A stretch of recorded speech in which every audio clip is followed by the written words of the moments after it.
Hola, buenos días. Bueno, con la difícil tarea de reemplazar a su pastor, y la semana pasada yo tuve la misma experiencia en nuestra congregación. No podía predicar porque estaba no muy bien de salud, y ahí, bueno, vino Cristian junto con Diego a apoyar a nuestra iglesia, y es hermoso poder servirnos juntos. Veo acá que tengo algunos hermanos conocidos, así que bueno, van a tener que escuchar cosas que ya han escuchado. Por algo el Señor los trajo acá. Tal vez es necesario que vuelvan a escucharlo en esta mañana. Pero quiero compartir con ustedes acerca de el libro que nosotros estamos estudiando en nuestra iglesia, que es el libro de Primera de Juan. Y antes de pasar a hacer alguna lectura, quiero mencionar algunas cosas que ustedes saben muy bien. Estamos en tiempos, en el mundo entero, pero fundamentalmente en nuestra Argentina, y que atraviesa a toda nuestra familia, a la congregación, porque nuestros niños están siendo bombardeados, los jóvenes, y muchas veces los padres no saben cómo lidiar con todas estas nuevas influencias que tienen que ver con los cambios de identidad o con las percepciones que se intentan proponer en esta dictadura de las emociones que estamos viviendo, donde lo que sientas, eso es lo que tenés que hacer, y entonces estamos viviendo una crisis de identidad. Por lo tanto, hoy cuando hablamos específicamente, por ejemplo, en este tema de lo que es el género, es interesante que hay muchos tipos de género, pero ahí hay alguno que me llama la atención, que es el tipo de género fluido. Es decir, ahora me siento una cosa, en una hora me siento otra. Voy cambiando de acuerdo a lo que me voy sintiendo, y evidentemente vemos esa crisis que se intenta imponer, que confunde y que corrompe. Ahora bien, una de las cosas que uno al revisar estadísticas puede ver, que los psicólogos en el mundo, una de las consultas que más atienden tiene que ver con la identidad, con esta crisis de identidad. Ahora, no me llama la atención que en el mundo esto esté sucediendo. A los hijos de Dios no nos debe llamar la atención. Es más, debemos esperar que estas cosas sucedan. Pero lo que sí nos debe preocupar es que los hijos de Dios tengan crisis de identidad. Y en este pasaje que vamos a ver en Primera de Juan, me encanta cómo el apóstol Juan lleva a los hermanos que van a leer esta carta a que puedan afirmarse en la verdadera identidad que tienen como creyentes. Y ellos estaban viviendo en un contexto donde habían personas que confundían estas cosas y que corrompían también el mensaje de cómo ha de vivir un creyente. Ahora, para no gastar tanto tiempo en hablar del contexto de la historia de este pasaje, quiero compartir con ustedes Primera de Juan, capítulo 3. Nahuel, tengo la Biblia en el fondo.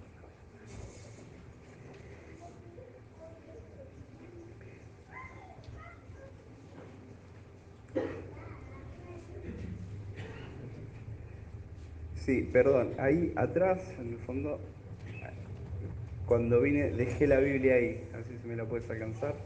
Primera de Juan, bueno, ahí está, ves.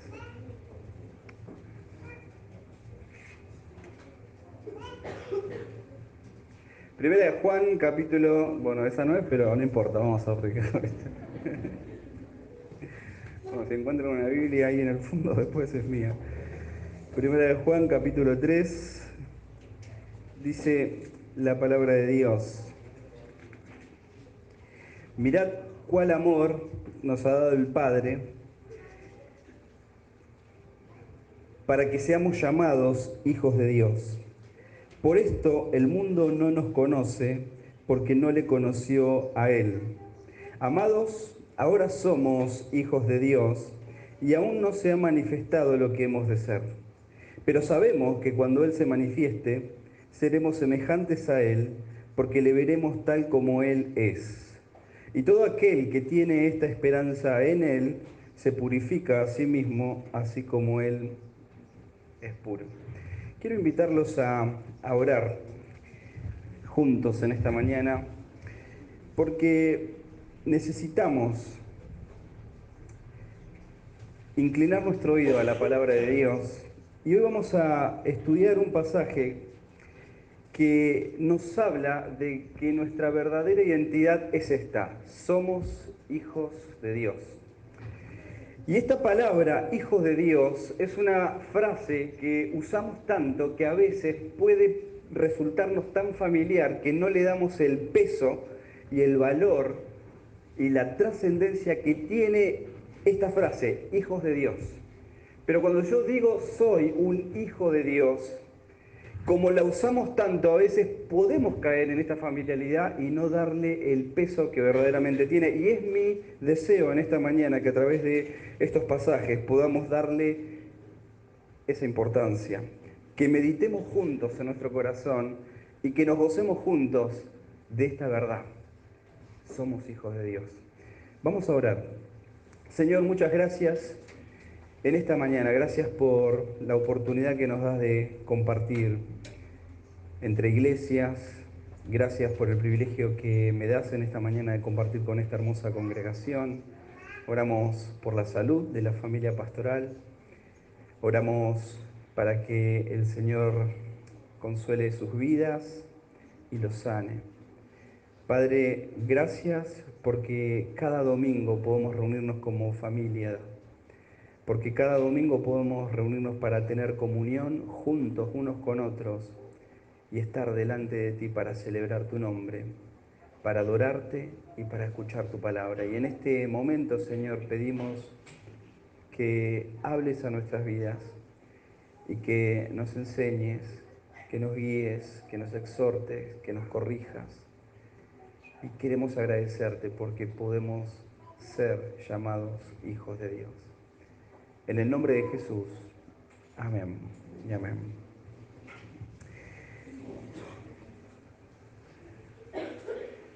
Hay una historia que cuando estaba estudiando este pasaje y estaba escuchando también otros sermones relacionados al tema, escuché una ilustración que me encantó como para poder introducir este tema. Bueno, acá tenemos muchos padres, pero tal vez alguno de los jóvenes alguna vez haya escuchado la historia muy conocida y popular que se llama El Patito Feo. Tal vez aquí hay algunos niños que han escuchado esta historia. Y esta historia, para resumirla, ¿cuántos conocen esa historia acá? Ah, bueno, casi todos. Pero recuerdan que esta historia llamaba la atención porque cuando estaban naciendo los patos, estaban ahí todos celebrando que los huevos se iban rompiendo.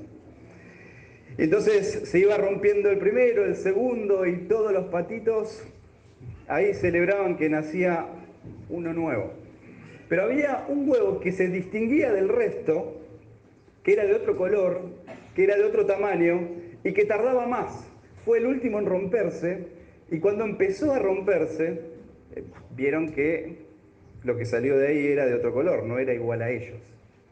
Así que lo que se les ocurrió, dijeron, bueno, ya que está entre nosotros es un pato, pero es un patito feo. Ahora la historia continúa en que en la manada este patito siempre era menospreciado.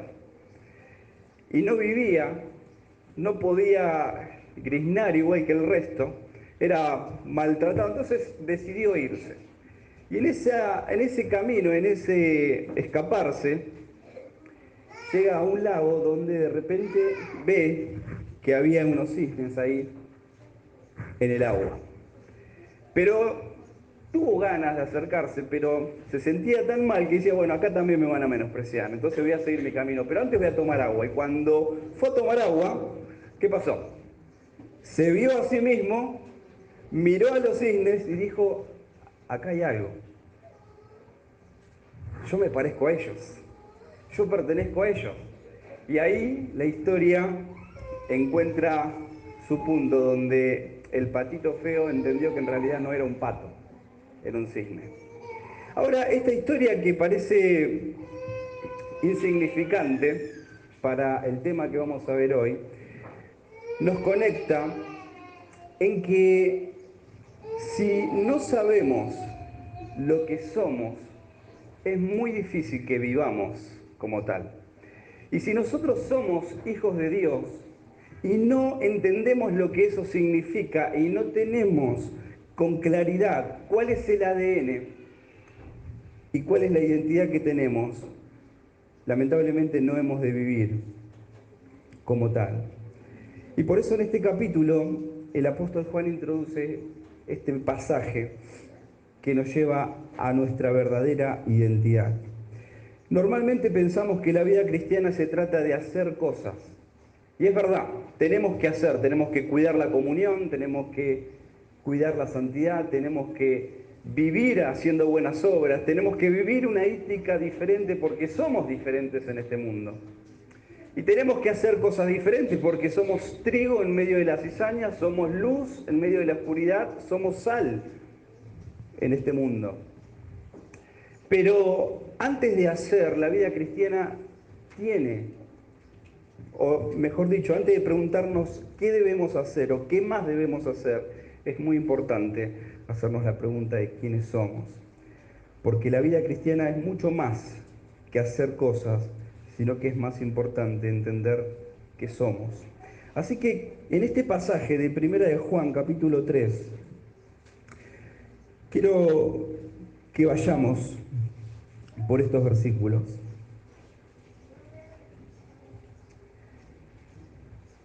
Ser conscientes de nuestra verdadera identidad nos va a movilizar a vivir de acuerdo con la vocación a la cual fuimos llamados. Y eso es lo que dice Efesios, ¿no? Capítulo 4, versículo 1. Pero fíjate lo que dice acá, mirad.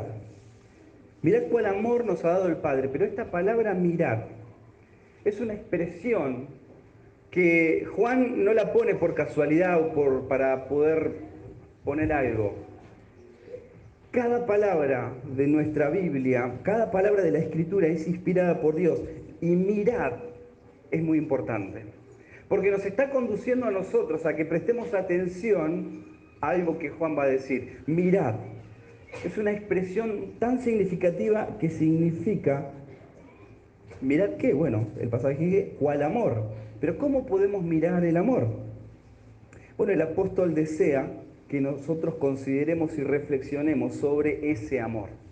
Miremos, contemplemos, detengámonos a pensar, esto, el amor. Así que, ¿por qué debemos contemplar? No es solamente mirar al paso, sino que debemos detenernos a mirar con detenimiento. Mirar para tener una percepción más clara de lo que significa el amor. Y dice Juan acá, mirad cuál amor. Así que esta palabra cuál amor también es interesante, porque no es un amor cualquiera, no es un amor basado solo en sentimientos, no es un amor que el mundo pueda conocer. Fíjense en que este amor, cuál amor, tiene que ver como de dónde proviene este amor. Tiene que ver no solamente de dónde proviene, sino de qué calidad es este amor.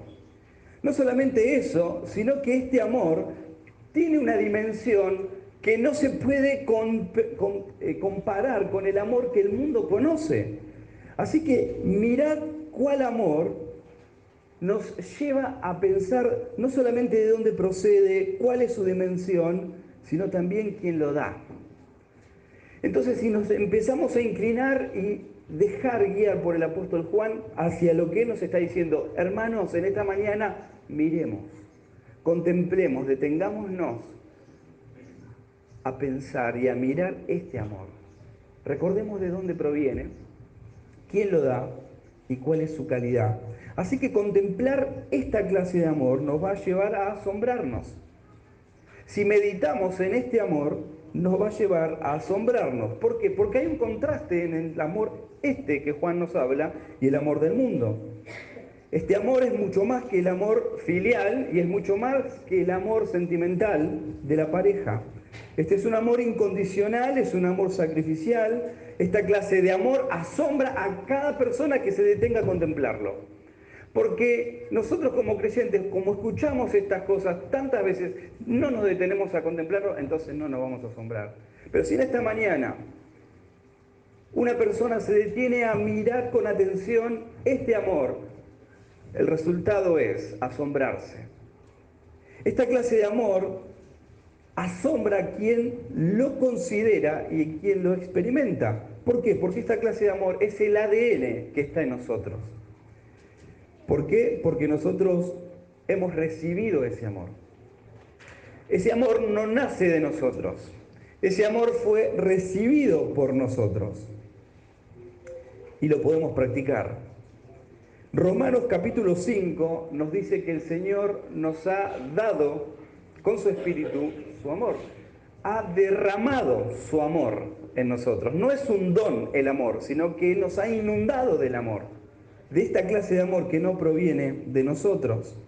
Pero mirad cuál amor, dice el texto. El amor que nos ha dado el Padre. El amor que nos ha dado el Padre. ¿Y para qué? Para que seamos llamados hijos de Dios. Y acá quiero pasar un ratito con ustedes en meditar este concepto de ser llamados hijos de Dios. Hermanos, los que hemos conocido a Cristo, los que hemos tomado el Evangelio, que nos hemos arrepentido y hemos creído en Él, somos hijos de Dios. Y voy a decir una frase que te vas a sorprender. ¿Sabes qué significa esto?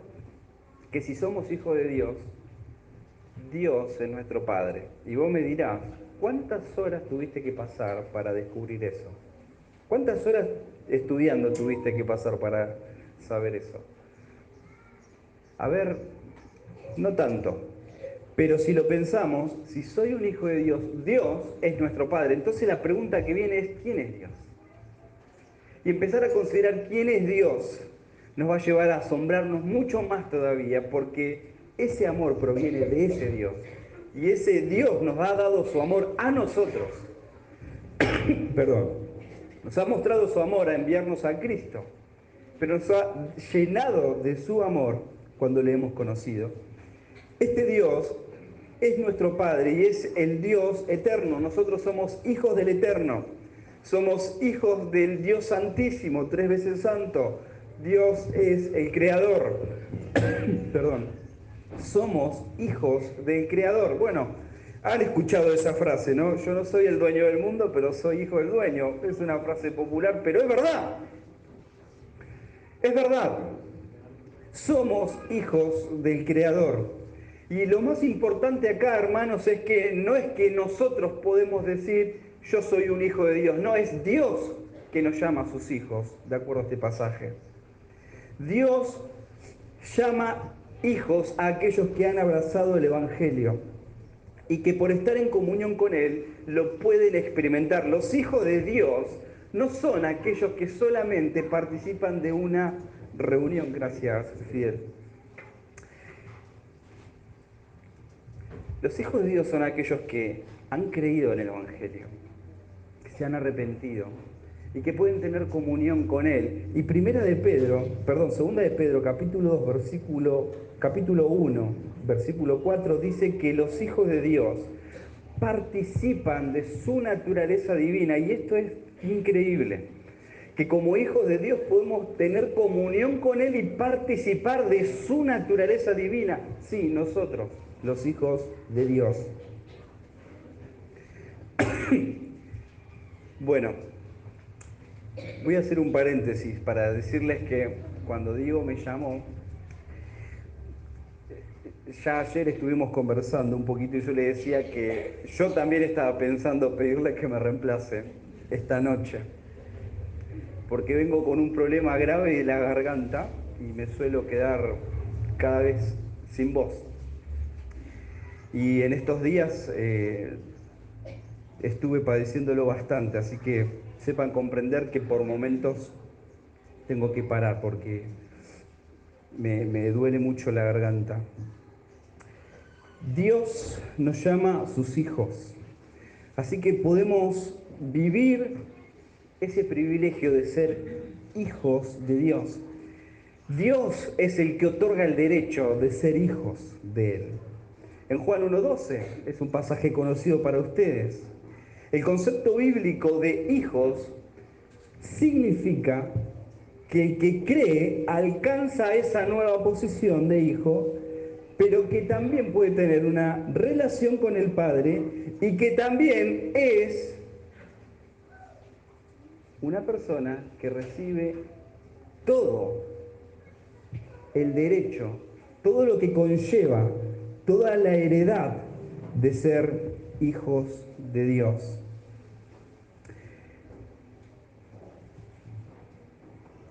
Y lo más interesante es, bueno, en Juan 1:29, primera de Juan 2:29, pasaje también, los hijos de Dios pueden saber que son hijos de Dios porque viven una justicia, porque Él es justo. El Padre nos engendra, el Padre nos ha dado este amor. Y en Juan 1, 12 y 13, quiero leerlo yo rápidamente, dice: mas a todos los que le recibieron, a los que creen en su nombre, les dio potestad de ser hechos hijos de Dios, los cuales no son engendrados de sangre ni de voluntad de carne, ni de voluntad de varón, sino de Dios. Otro versículo que nos dice esto es Gálatas capítulo 5, versículos 4 y 5, que dice que cuando vino el cumplimiento del tiempo, Dios envió a su Hijo, nacido de mujer y nacido bajo la ley, para que redimiese a los que estaban bajo la ley. ¿Con qué propósito? A fin de que recibiésemos la adopción de ¿qué? De hijos. Así que el Señor hizo todo el proceso. Él envió a su Hijo, Él envió a redimir, pero también para adoptarnos a aquellos que abrazamos el Evangelio. ¿Y cuál fue el precio que nos muestra la gran manifestación de este amor de Dios? Primera de Pedro, y quiero que me acompañen ahí, capítulo 1, versículo 18 al 20. El precio pagado muestra la gran manifestación del amor de Dios. ¿Para qué? Para que fuésemos llamados y ser adoptados como hijos. Dice el versículo 18, sabiendo que fuiste rescatados de vuestra vana manera de vivir, la cual recibiste de vuestros padres, no con cosas corruptibles como oro o plata, sino con la sangre preciosa de Cristo, como un cordero sin mancha y sin contaminación, ya destinado desde antes de la fundación del mundo, pero manifestado en los postreros tiempos por amor de vosotros y mediante el cual creéis en Dios, que le resucitó de los muertos, y le ha dado gloria para que vuestra fe y esperanza sean en Dios. Y ese es el precio que Dios pagó y que nos mostró su gran amor. La condición de hijos significa que somos hijos con todos los derechos. Efesios 2:19 nos aclara esto, que nos dice que ya no somos ni extranjeros ni advenedizos, sino conciudadanos de los santos y miembros de la familia de Dios, con todos los derechos. Así que en Romanos capítulo 8, versículo 15 y 16, Dios mismo da testimonio por su Espíritu de que somos hijos de Dios. Y dice el versículo, pues no habéis recibido el espíritu de esclavitud para estar otra vez en temor, sino que habéis recibido el espíritu de adopción por el cual clamamos, Abba, Padre. El Espíritu mismo da testimonio a nuestro espíritu de que somos hijos de Dios. Y por último, ser hijos de Dios también involucra que podemos acercarnos al trono de gracia confiadamente. Es un versículo conocido, versículo 16 de Hebreos 4, acerquémonos pues confiadamente al trono de la gracia para alcanzar misericordia y hallar gracia y oportuno socorro delante del Señor. ¿Saben? Una cosa interesante cuando uno va al zoológico, entre todos los animales que uno quiere ver, hay uno en particular que siempre nos causa asombro, que queremos verlo, que es el león. Y uno cuando ve el león, ahí está agachado, está acostado, y uno da gracias por la fosa que hay alrededor. Porque es un animal imponente, es un animal inmenso, es el rey de la selva. Y ahí está el león, y si nosotros quisiéramos acercarnos, ¿qué sucedería si nos acercamos al león? ¿Qué pasa? ¿Eh? Somos... ¿Sí? Nos disfrutaría rápidamente el león. Pero, sin embargo, cuando los cachorritos del león se acercan a él, se le suben encima, lo muerden, ¿qué hace el rey de la selva con sus cachorros? Nada. Y quiero dar este ejemplo para pensar en lo que significa que ser hijo de Dios nos habilita a ir al trono de la gracia confiadamente en todo momento para hallar gracia para el oportuno socorro. Porque Dios, ese Dios, es nuestro Padre. Sin embargo, los que no son hijos de Dios son enemigos de Dios. Porque el mundo se diferencia en dos clases de personas. En los hijos de Dios, y Juan mismo dice, los hijos del diablo. No más. Los hijos de Dios y los hijos del diablo. Y por eso, en este libro de Juan, y los hermanos de nuestra iglesia lo saben, todo el tiempo el apóstol lleva a separar, o somos de la familia de Dios o no somos de la familia de Dios. Y todo el tiempo nos lleva a arrinconarnos donde tenemos que, gracias a Dios, validar y reconocer de que somos sus hijos. Pero sin embargo, hay personas que por más que estén en la congregación, por más que asistan a reuniones, por más que vengan cada domingo, tal vez todavía no son hijos de Dios. Porque no los hace hijos de Dios por venir a una actividad. Los hace hijos de Dios cuando abrazan el evangelio que Dios, por medio de Cristo, nos ha llamado a creer. Ahora, podemos acercarnos confiadamente. Yo les daba el ejemplo en la iglesia de que nosotros tenemos un proyecto educativo y bueno, yo estoy trabajando en la semana arriba y cada persona que necesita hablar conmigo va a la oficina y ¿qué hace? Toca la puerta. Ninguno entra sin permiso, ninguno entra. Tienen que tocar la puerta hasta que... Pero sin embargo, hay una criatura de 8 años que cuando anda por ahí, por más que yo esté en una reunión, que es mi hijo de 8 años, ¿qué piensan que hace? ¿Que toca la puerta? Viene, abre la puerta, mira, entra, agarra agua y se va. Es mi hijo. Y él no tiene ningún inconveniente en entrar donde está su papá. Y qué hermoso es pensar de que nosotros como hijos de Dios podemos ir al trono de gracia de nuestro Dios, porque Dios es nuestro Padre. Somos hijos de Dios. Y si somos hijos de Dios, significa que Él cuida de nosotros, porque estamos en la palma de sus manos.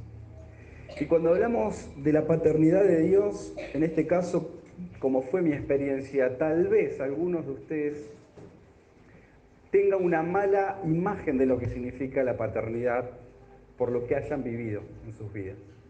Tal vez no han tenido un padre que haya ejercido como tal. Y a lo mejor, como es la experiencia de tantos, los padres terminan siendo las personas que hacen tropezar constantemente a sus hijos. Y eso puede afectar nuestra percepción de lo que significa que Dios sea nuestro Padre. Pero hermanos, yo quiero animarte a que miremos a Dios. Dios es perfecto, Dios no es humano. Dios es un Dios perfecto, Dios es un Dios bueno, Dios es un Dios poderoso. Estamos en la palma de sus manos. Nuestras experiencias terrenales pueden distorsionar esta mirada, pero la palabra de Dios nos dice que Dios es un Dios bueno, Dios es un Dios perfecto. Y me encanta cuando Jesús expresa estas palabras en Mateo capítulo 7, versículo 9 al 11, que dice: ¿qué hombre hay de vosotros que si su hijo le pide pan, le va a dar una piedra? O si le pide un pescado, le va a dar una serpiente. Pues si vosotros, siendo malos, sabéis dar buenas dádivas a vuestros hijos, esta pregunta siempre me impacta. ¿Cuánto más? ¿Cuánto más vuestro Padre que está en los cielos dará buenas cosas a los que le pidan? Y nosotros como hijos podemos pedir a Dios el socorro oportuno que necesitamos. Así que tenemos que mirar, contemplar detenidamente esta clase de amor que nos ha dado el Padre para que seamos llamados hijos de Dios. Pero el versículo sigue diciendo: por esto el mundo no nos conoce, porque no le conoció a Él. El mundo no nos conoce porque no le conoció a Él. Hay una diferencia entre los hijos de Dios y los hijos del mundo. Ellos nos desconocen, nos ignoran, y el mismo Señor Jesucristo padeció esto. Así que, ¿qué debemos esperar nosotros del mundo hacia nosotros? Ignorancia, menosprecio, que nos ignoren. Si al mismo Cristo lo han ignorado. En Juan 1:10 dice que en el mundo estaba y el mundo por él fue hecho, pero el mundo no le... ¿Saben? El mundo recibió al Hijo Eterno de Dios, pero amaron más las tinieblas que la luz. Y no le conoció. El mundo es testigo de que Cristo vino a habitar entre nosotros, pero no le conoce. Así que si a Cristo mismo no le conoció, quieren ignorarlo, cuánto más a nosotros. Entonces, ¿qué implican estas cosas? Hermanos, si somos hijos de Dios, acá hay un punto muy importante. Nosotros somos hermanos. Y esto lo has escuchado muchas veces, de hecho nos llamamos hermanos. Hola hermanos, ¿cómo están? Somos familia espiritual. Somos nacidos de un mismo Padre Celestial. Y si somos hijos, somos herederos de Dios y coherederos con Cristo. Y dice Romanos 8:17, si es que padecemos juntamente con Él, para que juntamente con Él seamos glorificados.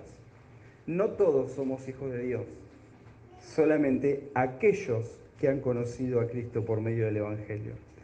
Hay una tendencia en grupos que dicen que finalmente, como Dios es amor, todos, como fuimos creados por Él, somos hijos de Dios. Y esto es lo que tenemos que aprender a diferenciar. Nosotros no somos universalistas, no todos son hijos de Dios. Y Juan nos dice, o somos hijos de Dios o hijos del diablo. Ahora, todos somos creados por Dios a imagen y semejanza. Todos los seres humanos somos criados por Dios, pero no todos somos hijos de Dios. Voy a avanzar un poquito más acá.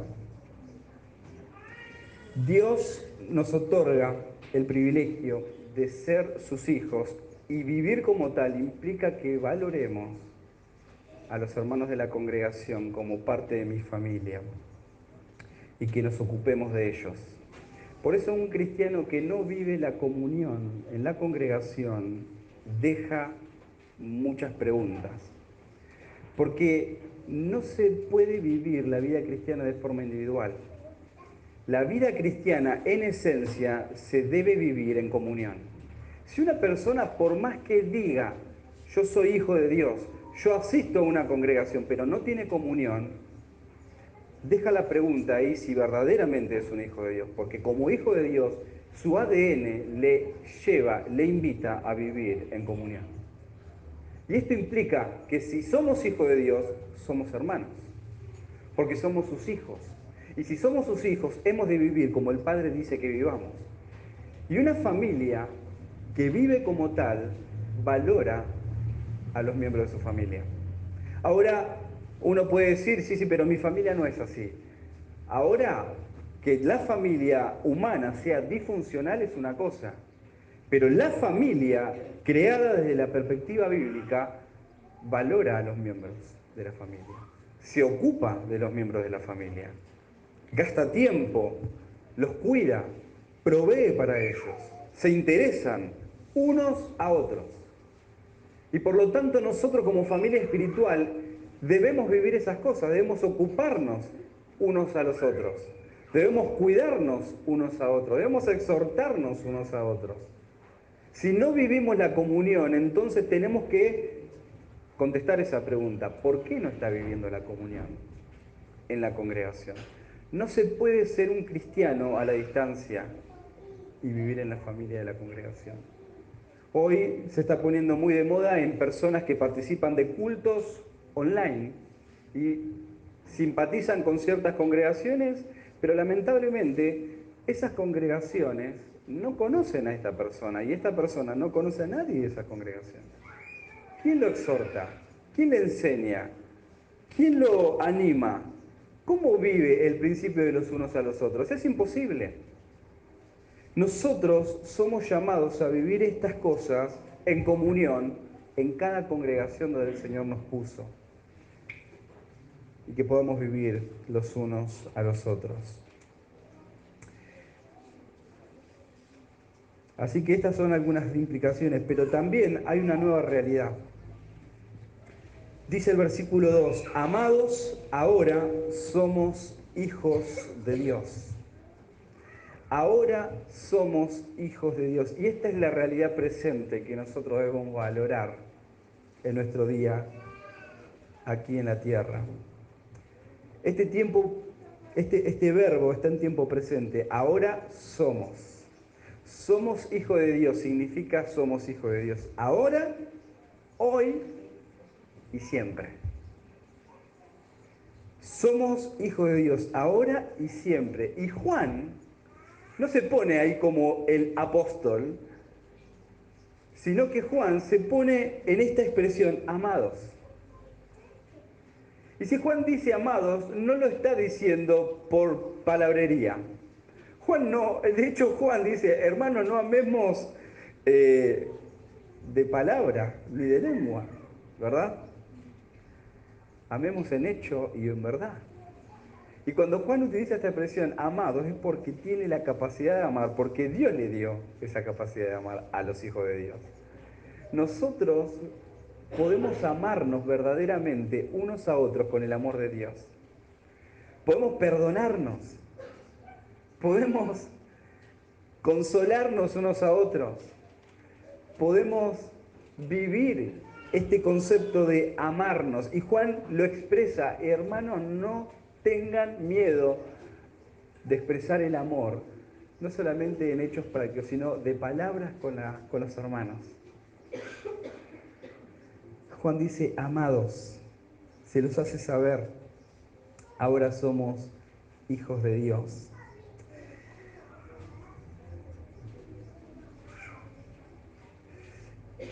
El creyente puede amar a los hermanos porque el amor de Dios fue derramado en él. Y como vimos en los párrafos anteriores, estamos viviendo en el último tiempo. Estamos en la última etapa de la historia. La iglesia, desde que nació en Hechos capítulo 2, hasta que el Señor diga, está viviendo la última etapa. Y Juan lo dice en el capítulo 2, en el versículo 18, hijitos, ya es el último tiempo. Nosotros estamos viviendo en esta última etapa. Y ¿sabes qué? Tenemos el desafío, pero tomémoslo como un privilegio, de que podamos vivir como somos, hijos de Dios. Y si somos hijos de Dios, debemos expresar, por sobre todas las cosas, el amor a Dios y el amor al prójimo. Y mi hermano en la congregación es mi prójimo, como también el que está afuera. El amor es lo que nos distingue a los hijos de Dios y de los hijos del diablo. Cristo dijo en Juan 17 que el mundo va a conocer que somos sus discípulos si somos ¿qué? Si nos amamos unos a otros. Ahora bien, hay una esperanza cierta. Versículo 3. Versículo 2, perdón, dice, aún no se ha manifestado lo que hemos de ser. Somos hijos de Dios, ahora y siempre, pero aún no se ha manifestado lo que hemos de ser.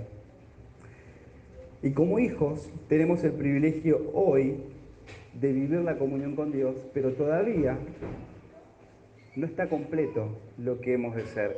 En algún momento se ha de manifestar. Todavía está velada esa realidad.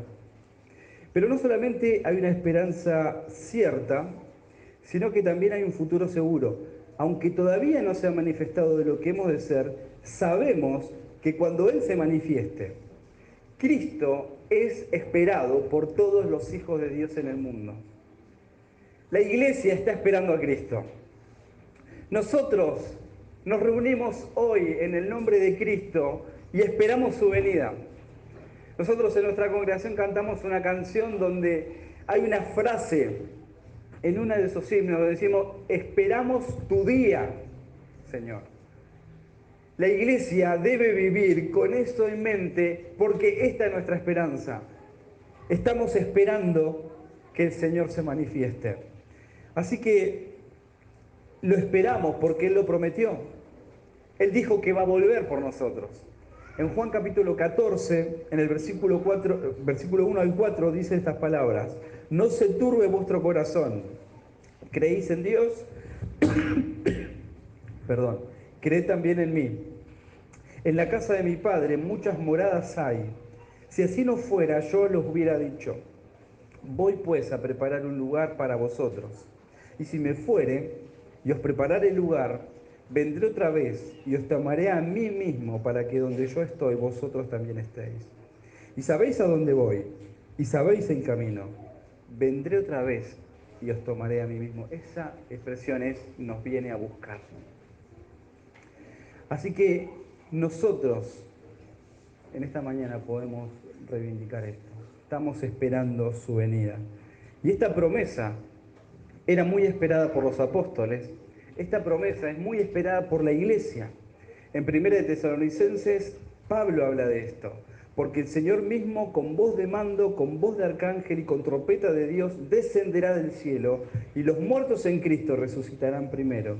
Luego nosotros, los que vivimos, los que hayamos quedado, seremos arrebatados juntamente con ellos en las nubes para recibir al Señor en el aire. Y estaremos siempre, y así estaremos siempre con el Señor. ¡Qué esperanza maravillosa! ¿Saben? Esta esperanza la tenemos los hijos de Dios. ¡Qué privilegio! Hemos de recibir al Señor en el aire. Pero también es una promesa reafirmada por el mismo Señor Jesucristo. Apocalipsis capítulo 3, versículo 20. Dice, el que da testimonio de estas cosas, dice, ciertamente vengo en breve. No, el capítulo 20 es esto. Ciertamente vengo en breve. Y Juan dice, amén. Sí, ven Señor Jesús. El mismo Cristo dice en el Apocalipsis, vengo en breve.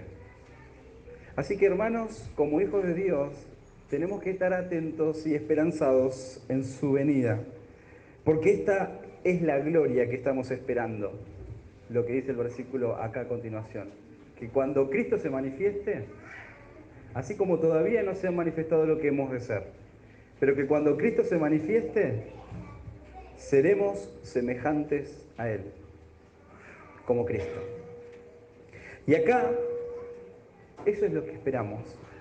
Esto va a ser el cumplimiento de lo que el Señor predestinó para todos sus hijos. Avanzo. Cuando uno piensa en estas cosas que han de suceder y mira el presente y dice, parece que no hay coherencia entre lo que nos toca vivir a diario con lo que se viene. Con esta perfección, con esta imagen que vemos en nuestra vida diaria, tenemos luchas contra el pecado, tenemos cosas que aquejan a nuestro corazón, preocupaciones, y parecería como que esto no es una realidad, pero esta es nuestra esperanza. Y mientras tanto estamos en este mundo caminando hacia ello, y tenemos que luchar contra el pecado, no decir, estoy luchando pero en realidad no hago nada. El pecado es una realidad de nuestra vida. tenemos orgullo y tenemos que lidiar con la idolatría de nuestro corazón todos los días. Tenemos que humillar nuestro pecado y matar nuestro pecado para poder amar verdaderamente, porque fuimos capacitados para amar. Y tenemos que matar el pecado en nuestro corazón porque en nuestro pecado muchas veces no queremos perdonar. Nos cuesta perdonar. No queremos pasar por alto la ofensa. Pero hemos sido capacitados para hacer eso. Y a veces la gente de afuera dice, no, yo no voy a la iglesia porque está lleno de hipócritas. Yo conozco a fulano, mengano. A ver, hermanos, ¿somos pecadores? ¿En la iglesia hay pecado? ¿Sí o no? Algunos dicen que no. Claro que sí que hay pecado. Claro que sí. Es más, te voy a decir una profecía. Hoy vas a pecar. Pecamos, ¿por qué? Porque somos pecadores. Ojo, aclaro esto. No es que salgas de acá a pecar. No. Vas a pecar en pensamiento, vas a pecar en el... Porque está en esencia el pecado en nosotros. Es inevitable. Ahora, ¿saben cuál es la diferencia entre los que estamos acá adentro y los que están afuera? Es que nosotros los reconocemos. Ellos no. Yo reconozco que soy orgulloso. Yo reconozco que bajando de acá tengo que orar al Señor para que yo no me crea más importante por haber predicado acá. Tengo que matar el egoísmo en mi corazón, la soberbia, y clamar al Señor para que me ayude a vivir en victoria y mortificar ese pecado hasta que vuelva a surgir. Cada día luchamos contra el pecado y lo tenemos que hacer individualmente y también corporativamente. Por eso el Señor nos enseñó a cómo tratar el pecado en la iglesia. Cuando uno ve a otro en pecado, ¿qué debe hacer? ¿Lo publico en Facebook? No. ¿Se lo digo al otro para que lo hable? No. Mateo 18 nos dice que si alguno ve al otro, al hermano, pecar, ¿qué debe hacer? Debe ir él como hermano a tratarlo, a confrontarlo. No debe hablar con nadie más primero. Debe él mismo ir, o ella misma, a tratar ese pecado. ¿Pero para qué? ¿Para acusarle? ¿Para condenarle? No, para llamarlo al arrepentimiento. Y el proceso es que si no se arrepiente, hacerlo con otros 2 o 3 testigos. ¿Para qué? ¿Para acusarlo? No, para llamarlo al arrepentimiento. Y si no se arrepiente, hacerlo con los miembros de la iglesia.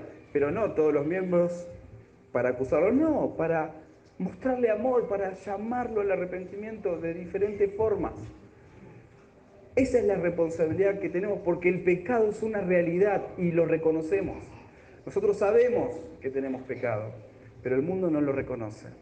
Y esa es la gran diferencia entre los que somos hijos de Dios y los que no son. Vamos a ser semejantes a Cristo, pero mientras tanto tenemos que luchar con el pecado presente. Y es esa transformación progresiva y paulatina que vamos viviendo como creyentes. A medida que vamos viviendo la victoria, nos vamos asemejando a Cristo. Pero va a llegar un momento que seremos completamente semejantes a Él, ¿amén? Seremos como Él. Ahora, esto también es importante aclarar. ¿Quién es todopoderoso? Dios. Cristo es todopoderoso. ¿Hemos de ser nosotros todopoderosos? Bueno, no. Pero seremos en esencia como Él. Hay atributos que le pertenecen solamente a la Trinidad. Pero la esencia de Dios, la esencia de Cristo, es lo que hemos de ser semejantes a Él. ¡Qué bendición! ¡Qué esperanza tenemos los hijos de Dios!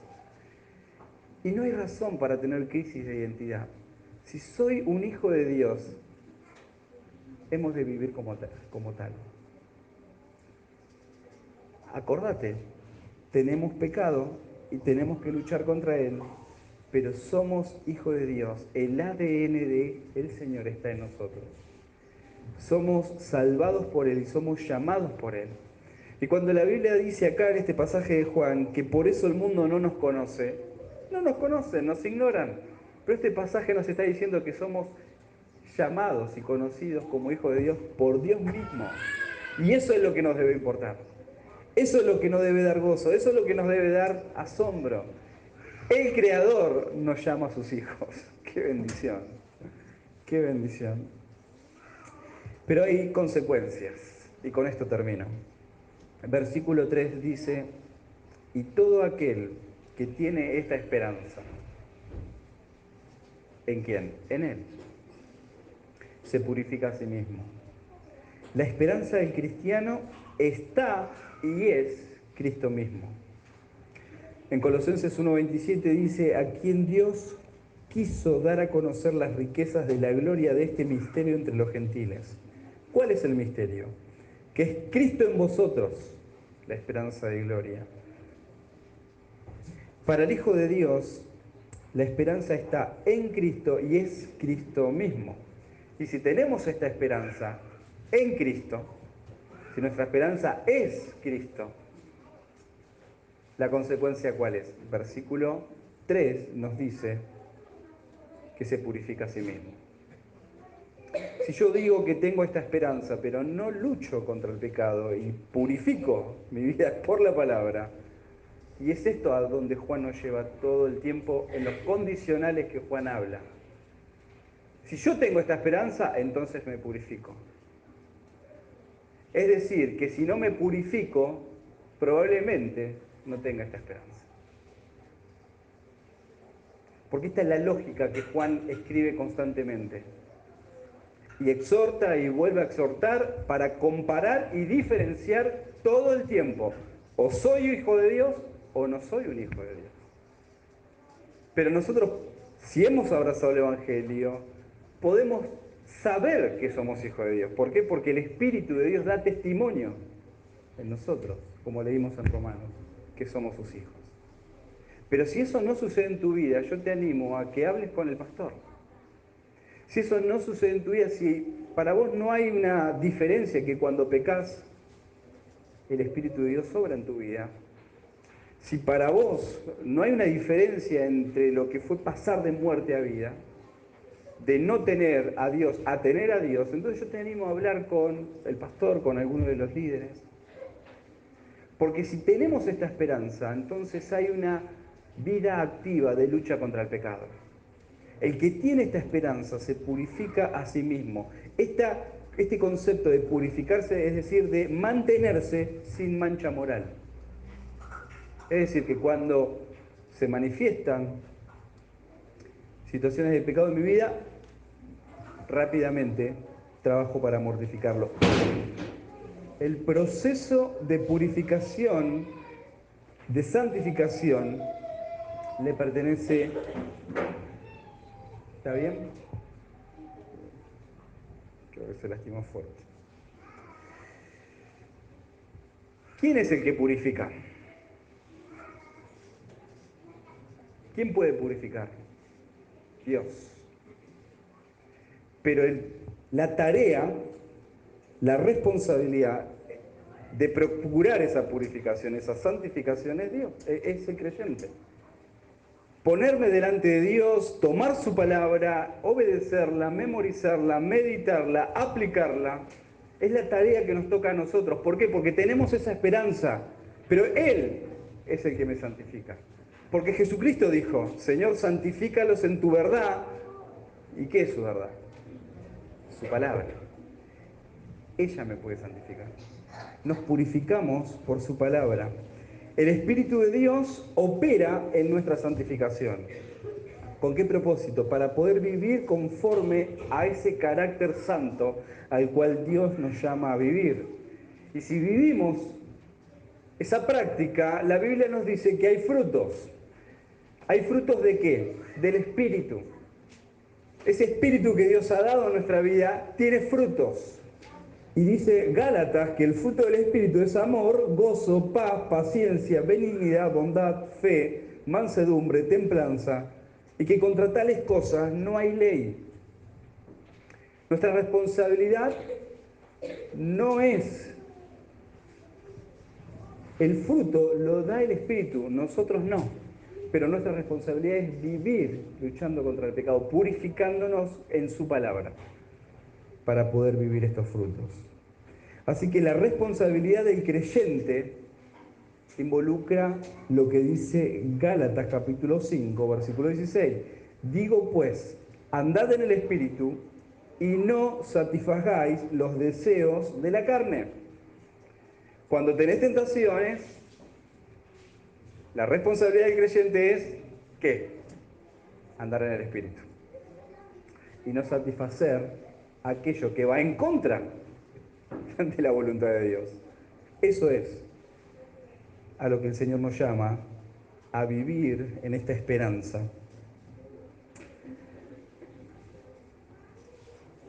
Debemos ser conscientes de nuestra dieta, que de nuestra dieta espiritual se evidencia la realidad. Es muy interesante que en Efesios capítulo 4, versículo 30, Pablo dice que no debemos constristar al Espíritu Santo de Dios, con el cual fuimos sellados para el día de la redención. Y la misma idea está en 1 Tesalonicenses 5:19, cuando Pablo dice, no apaguéis al Espíritu. Es decir, que como hijos de Dios también podemos empezar en un proceso de vivir, en vez de vivir en el Espíritu, vivir en la carne. Y lo que sucede es que se entristece el Espíritu de Dios y se apaga el Espíritu. Y por eso, hermanos, si hay alguien que está viviendo en esa práctica, lo animo a volver al Señor.